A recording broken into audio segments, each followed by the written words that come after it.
Josh, you mentioned the maybe some cause for optimism out of the NCAA stuff, given this what seems to be a trend on their part to not punish current student athletes. How closely have you tracked that, and how much has that given you some faith? I ask myself that probably every day. Is it wishful thinking, or is it do we really feel good about the decision that we'll presumably get here in the near future? And there's no way to tell. The variables in each of the cases are different.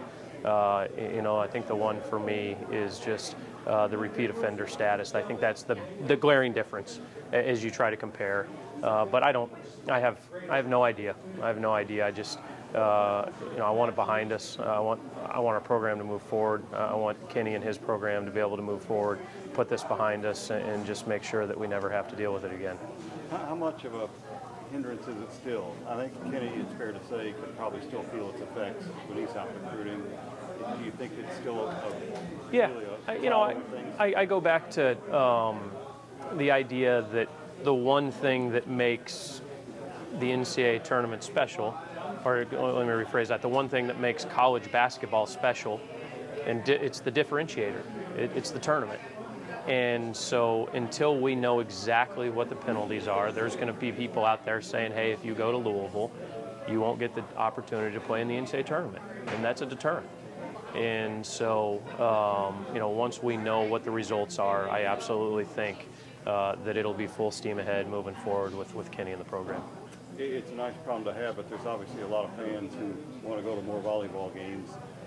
How much a priority will that be to get them downtown maybe more next season? Yeah, we've already started talking about that, and it's got to be the right mix of dates and just time, and do you try to cater to more of the family crowd on the weekend on a Sunday matinee kind of thing, and but we're hopeful we can get them down there a handful of times. But they don't want to lose the intimacy of L&N Arena.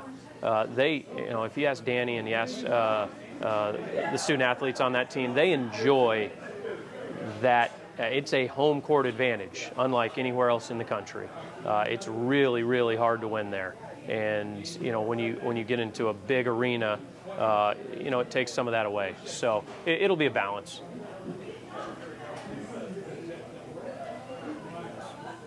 Any birthday messages? Yeah.